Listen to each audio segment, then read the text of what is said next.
जय Hind. Edu power N में आप सभी का स्वागत है। आज हम लोग पढ़ेंगे ह्यूमन ब्लड के बारे में और इसका अध्ययन हम लोग किस चीज़ में करते हैं तो सेरोलॉजी में करते हैं। सेरोलॉजी या हेमेटोलॉजी में ब्लड के हम लोग पूर्ण अध्ययन करते हैं और इनसे संबंधित जो महत्वपूर्ण प्रश्न हैं उन सभी के बारे में हम लोग जानेंगे जो प्रतियोगी परीक्षाओं में पूछे जाते हैं और ब्लड के क्या कार्य हैं और इसके क्या कंपोजिशन है। तो चलिए हम लोग देखते हैं कि ब्लड के क्या क्या कार्य हैं और कैसे ये कार्य करते हैं। तो चलिए हम लोग देखते हैं। सबसे पहले ब्लड किस नेचर का होता है तो ब्लड एक क्या है कि विलियन है, कोलाइडी विलियन है। ये प्राकृतिक रूप से नेचुरली रूप से यह क्या है कोलाइडी विलियन है और ये क्या होते हैं संयोजी उत्तक के बने होते हैं। ब्लड संयोजी उत्तक के बने होते हैं और जिसको हम लोग कनेक्टिव टिश्यू कहते हैं और इनका पीएच जो होता है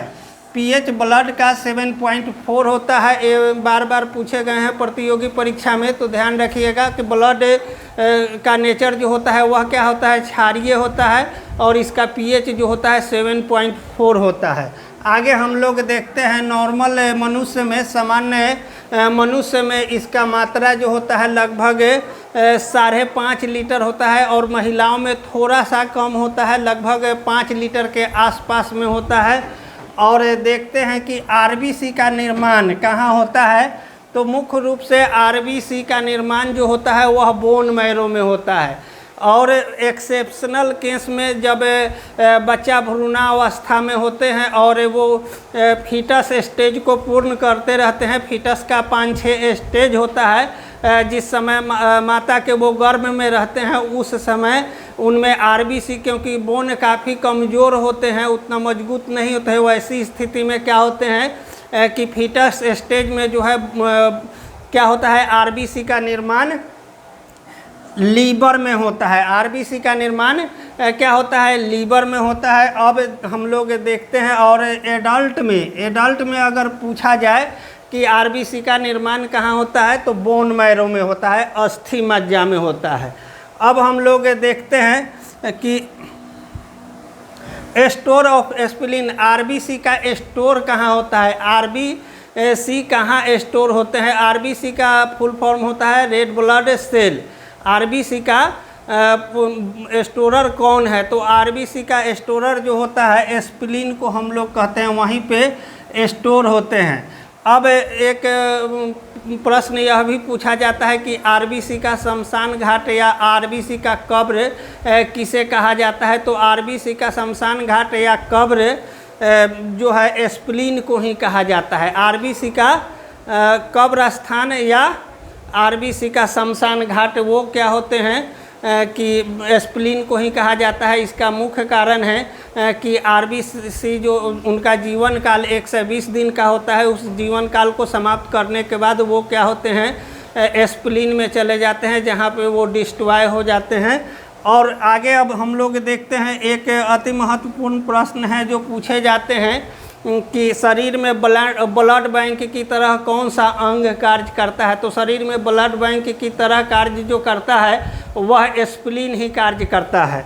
और ये कई एक बार प्रतियोगी परीक्षा में पूछे गए हैं तो ध्यान रखिएगा। अब हम लोग देखते हैं ह्यूमन बॉडी में कुछ नॉर्मल जो ब्लड से संबंधित जो तथ्य हैं उसके बारे में। कोलेस्ट्रॉल हम लोग पिछले क्लास में पढ़े थे जब लीवर फंक्शन पढ़ रहे थे, उसमें तो कोलेस्ट्रॉल जो होता है क्या होता है कार्बोहाइड्रेट से जब ये वसा में कन्वर्ट होते हैं और वसा ज़्यादा दिन तक जब बॉडी में रह जाता है तो वो धीरे धीरे क्या करता है कोलेस्ट्रॉल का रूप ले लेता है और कोलेस्ट्रॉल बढ़ने लगते हैं।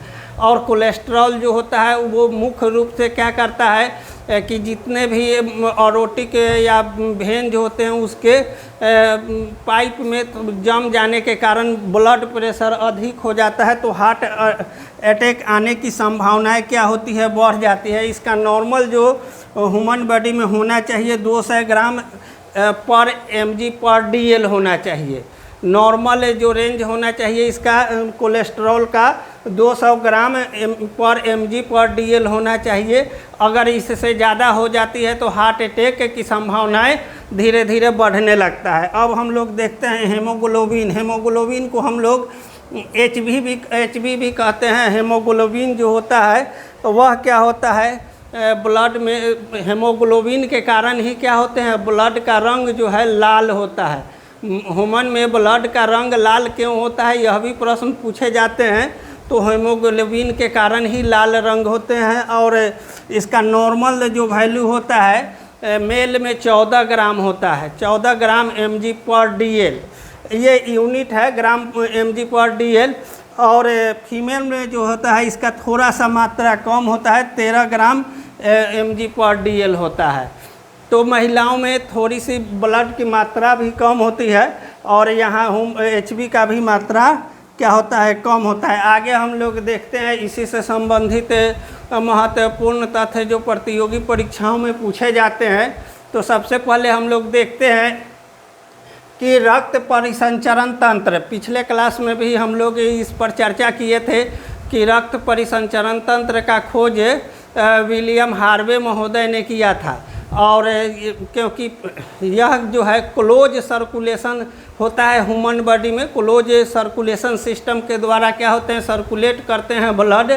तो इसकी खोज सर्वप्रथम कौन किए थे, विलियम हार्वे महोदय किए थे। और ब्लड के विभिन्न कार्य होते हैं। ब्लड का मुख्य रूप से 2 मेजर कार्य होते हैं।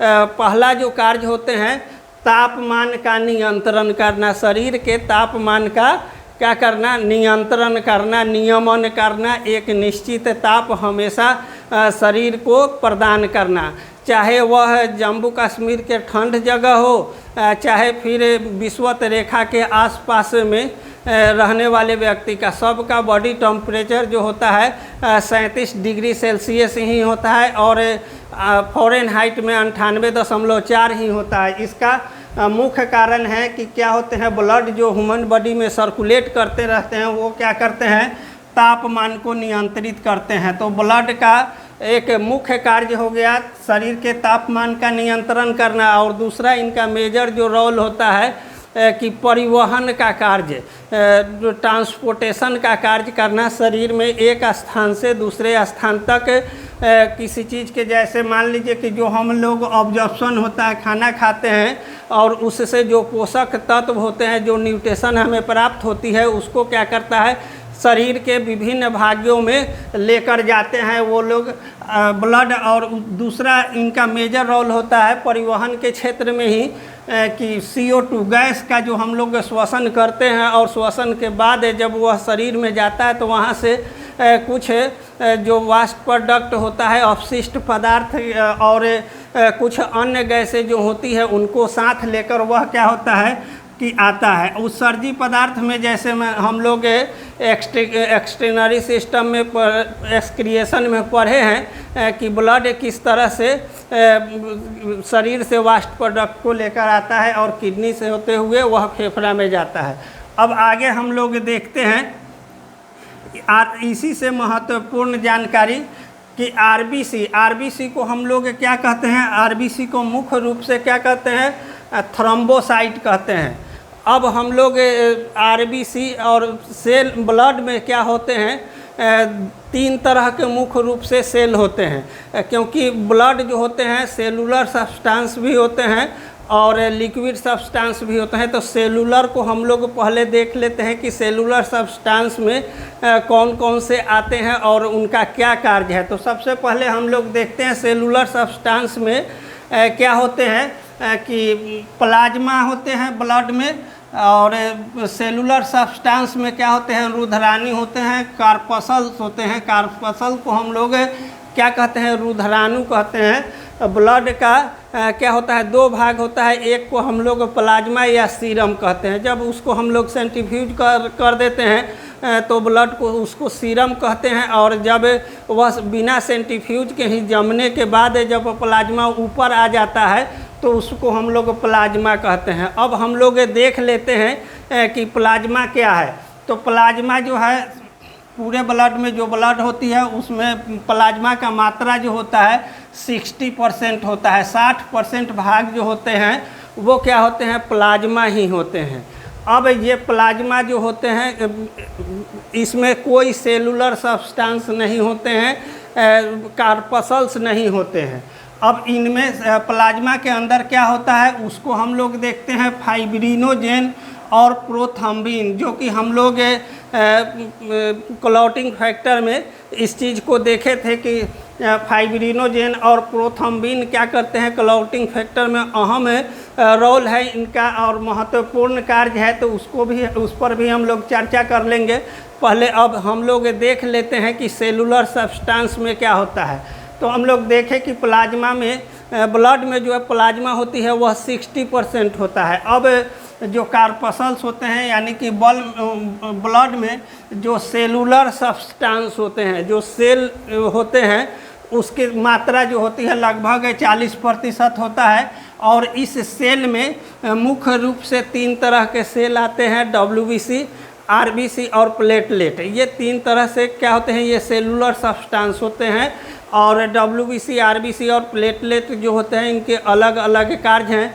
तो हम लोग सबसे पहले देखते हैं कि RBC, जिसको हम लोग रेड ब्लड सेल कहते हैं, और इसका शरीर में अहम भूमिका होता है। और रेड ब्लड सेल को हम लोग बायोलॉजिकल टर्म में क्या कहते हैं, एरिथ्रोसाइट कहते हैं। एरिथ्रोसाइट कहते हैं इसको बायोलॉजिकल टर्म में। और इसकी संख्या जो होता है नॉर्मल ह्यूमन बॉडी में लगभग 5 लाख इसकी संख्या होती है। RBC की संख्या क्या होती है, 5 लाख होती है। और इसका जो जीवन काल होता है, RBC का जो जीवन काल होता है वह 120 दिन का होता है। और 120 दिन तक यह कार्य करता है और उसके बाद धीरे धीरे यह क्या होते हैं, स्प्लीन में चले जाते हैं और वहाँ से ये ख़त्म हो जाते हैं।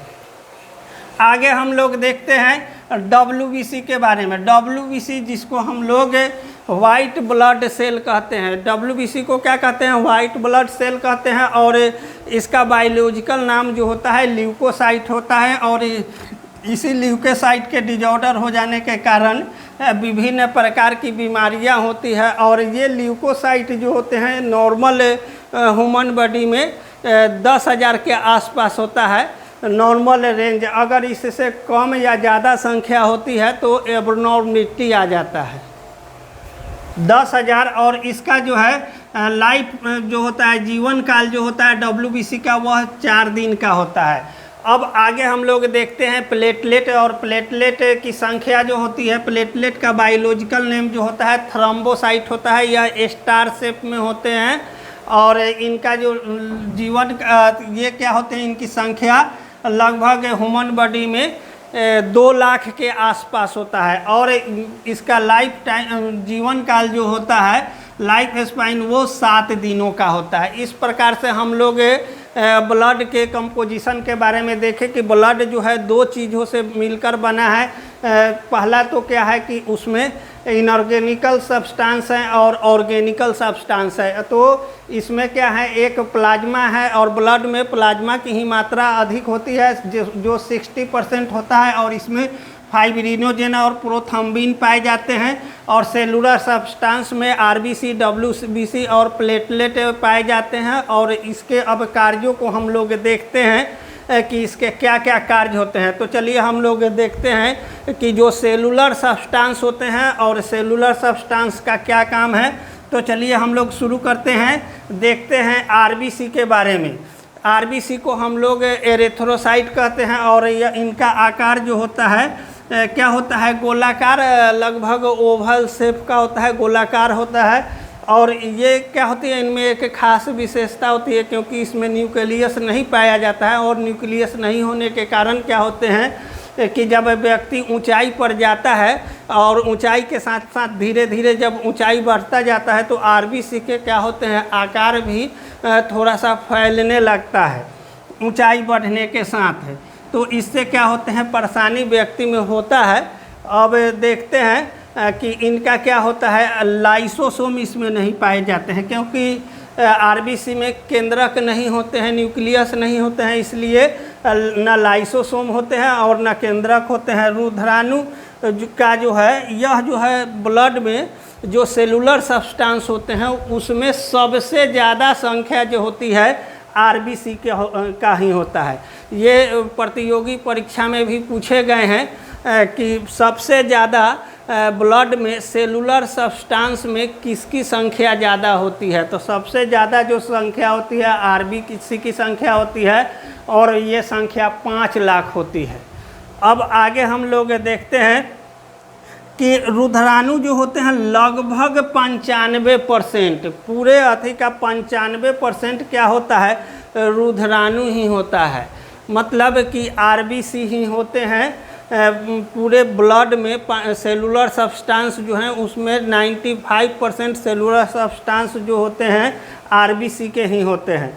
अब हम लोग देखते हैं कि ब्लड आरबीसी में, ब्लड में क्या होता है? आरबीसी होते हैं और आरबीसी में क्या होते हैं? एचबी होते हैं। एचबी मतलब हेमोग्लोबिन, और एचबी के अंदर क्या होते हैं? आयरन होते हैं। और यही आयरन जो क्या करता है कि मुख्य रूप से एचबी का निर्माण करता है।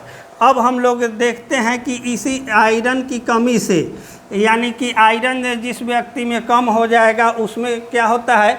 एनीमिया नामक रोग होती है, जिसमें क्या होते हैं, जैसे एचबी किसी का कम हो गया तो क्या होते हैं, उसको हम लोग एनीमिक कहते हैं, एनीमिया कहते हैं। इसमें कई एक तरह का एनीमिया होता है। जैसे मान लीजिए कि आरबीसी के साइज शेप में क्या होता है? एबनॉर्मलिटी आ जाने के कारण क्या होते हैं? एनीमिया हो जाते हैं। और उसमें कई एक प्रकार के होते हैं, जैसे एक सिकलिंग सेल एनीमिया है जिसमें आरबीसी का साइज शेप जो होता है क्या होता है? हंसुए के आकार का हो जाता है। इस कारण से क्या होता है कि ब्लड की कमी हो जाती है, उसको हम लोग एनीमिया कहते हैं। यह भी प्रश्न पूछे गए हैं।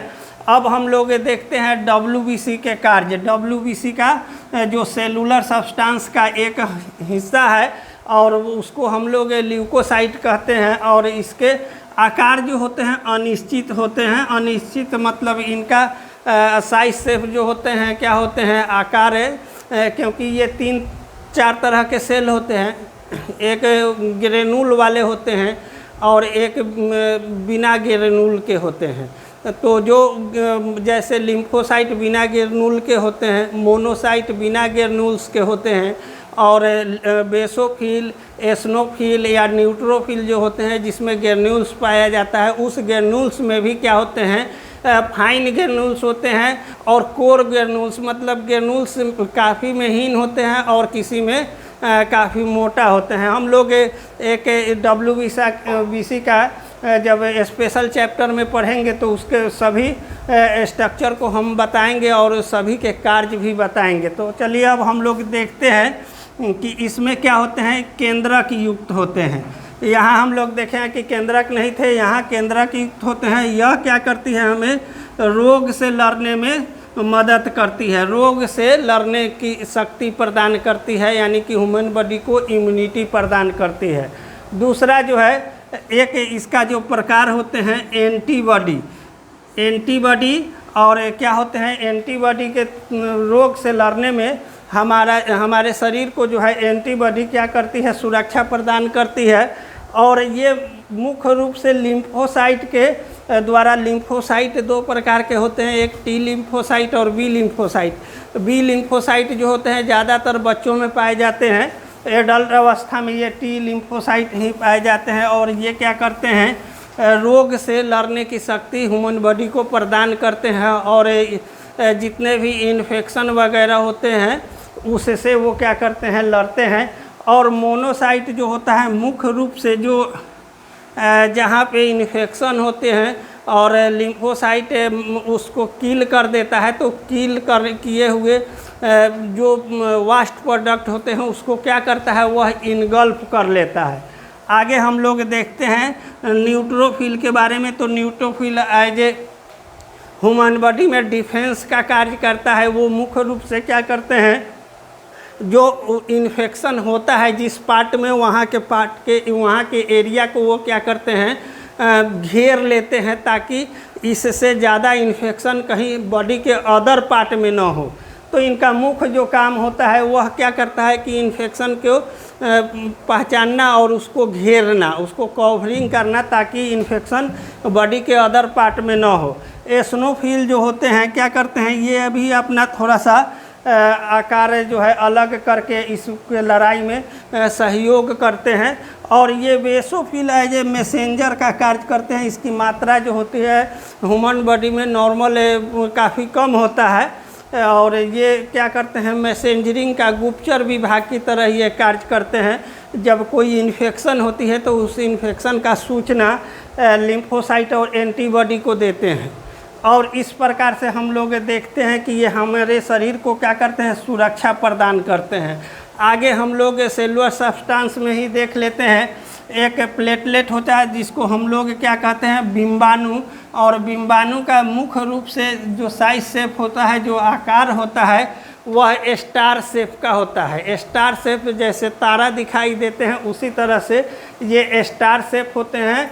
और क्या होते हैं, ये इनमें भी केंद्रक नहीं होता है, इसमें न्यूक्लियस नहीं पाए जाते हैं, और ये क्या करते हैं, ह्यूमन बॉडी को शक्ति प्रदान करते हैं। और जिस व्यक्ति में प्लेटलेट की मात्रा कम हो जाती है वह लेथार्जी, सुस्ती, कमजोरी के शिकार हो जाते हैं, महसूस करते हैं। और कुछ ऐसे डिजीज हैं जिसमें प्लेटलेट की मात्रा जो होती है काफ़ी कम जाता है। जब हम लोग देखते हैं ल्यूकेमिया वगैरह जो है, उसमें क्या होते हैं, प्लेटलेट अनियंत्रित हो जाते हैं, या तो उसकी मात्रा काफ़ी कम हो जाते हैं या फिर काफ़ी बढ़ जाते हैं नॉर्मल रेंज से। और इनका जो नॉर्मल रेंज है ब्लड में वो 2 लाख है। 2 लाख तक अगर नॉर्मली यह ब्लड में पाया जाता है तो क्या होता है कि व्यक्ति पूर्ण रूप से स्वस्थ होते हैं। तो इस तरह से हम लोग देखें कि क्या होता है कि ये हमें शक्ति प्रदान करते हैं मुख्य रूप से। और दूसरा नंबर है कि कुछ ऐसे डिजीज होते हैं जैसे डेंगू वगैरह हैं, तो डेंगू में भी क्या होता है, प्लेटलेट जो है ह्यूमन बॉडी का काफ़ी गिरता चला जाता है, नीचे चला जाता है। यहाँ 30,000, 35,000, 40,000 तक ले इस प्लेटलेट की संख्या आ जाती है 2 लाख से। तो इसमें क्या होते हैं, प्लेटलेट तेज़ गति से गिरते हैं। इस प्रकार मेरे द्वारा दी गई जानकारी आप सभी को अच्छा लगा होगा तो मेरे चैनल को लाइक शेयर सब्सक्राइब करेंगे। जय हिंद, जय भारत।